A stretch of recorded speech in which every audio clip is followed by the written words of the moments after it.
Okay, this is our last problem with our cash flows. This is problem 13-1A. It's on page 650. Let me just put the A up there so we all know. Given the information, again, just like the one that we had done previously in 17, it says item E, and I've left the roadmap for us to expedite some of our problem and our information that we have here. Item E, it says $500 credit to retained earnings for net income. So this is our net income. Then we're going to make our various adjustments. So again, you look at your balance sheet, you should be able to calculate that in your accumulated appreciation you have a $100 increase. So there is your add back for depreciation. Again, add negatives, enter negatives if they're supposed to be deducted. So again, we have a gain on sale. This is item A. This is actually investments were sold for $175,000. So we're going to skip down for a moment to investing activities and put in cash received for investments, received from sale of investments, $175,000.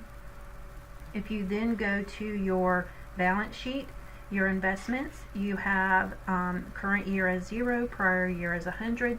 So you take the difference in, that's 100,000. 175 is proceeds, less 100,000 is your change on your balance sheet. You have a $75,000 gain, which is deducted.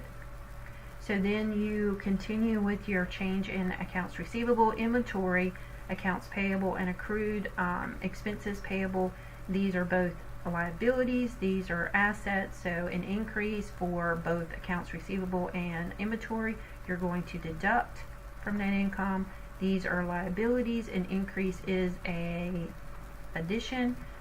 A decrease in expenses payable liability is a reduction. So for operating activities for Livers Inc., you have a $490,000 positive cash flow from operating activities. If we use the rest of our information to determine what we need to report for our investing activities, here you can see that we've already talked about the received cash from sale of investments. So then we have in item B, we have equipment and land were acquired for cash.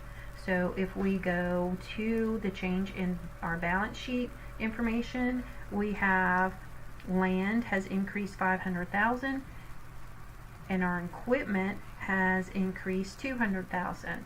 So it is a paid cash for land, paid cash for equipment. That is a deduction for investing activities. It's the change in your balance sheet. So here we have a net cash used.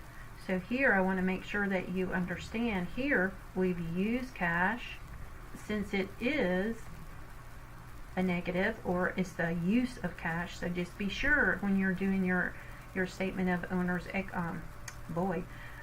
statement of cash flow, it is net cash flow from if it's positive, net cash used if it's a negative. Continuing on to financing activities, item D, just as before, we do have common stock and we do have paid in capital in excess of par. So here we would add those two. In this case, it is $125,000. So you would have common stock and you would have plus paid in capital. Oh, sorry. In excess. You would add those two accounts. Dividends, again, cash paid for dividends. It says we declared a $90,000 cash dividend, but then we also have a dividend payable. So the difference between the current year and the prior year is a $5,000 decrease. So we would actually report the $90,000 declared and then less the change in the payable of the $5,000. So we would report a this is a receipt of cash and this is a payment of cash. So you would have the $5,000. If you take the net of your financing activities on this Livers Inc., we have a $40,000 positive from investing activities. So here again we're going to add our $90,000 less our $525 plus our $40,000 gives us a change in cash of $5,000. you would look at your balance sheet to see what your beginning balance was less your ending balance, and you should be in balance, and your 155 should tie back to your ending balance on your balance sheet. If we scroll down here to this optional worksheet, and you may not be able to see all of it, so let me pull in some of these columns right here, and hopefully you see this balance now in your screenshot.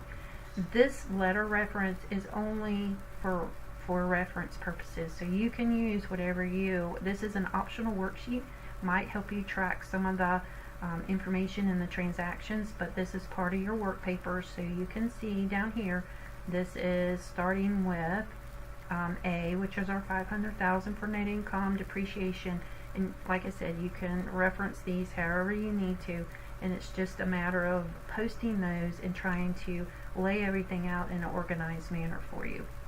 Also, I wanted to go over here to see if anyone picked up or thought about, if you look at the data and the information as retained earnings on your balance sheet goes, if you were to look at your balance sheet, it says retained earnings was $950,000 for the prior year and $13,000 or $1,360,000 for the current year.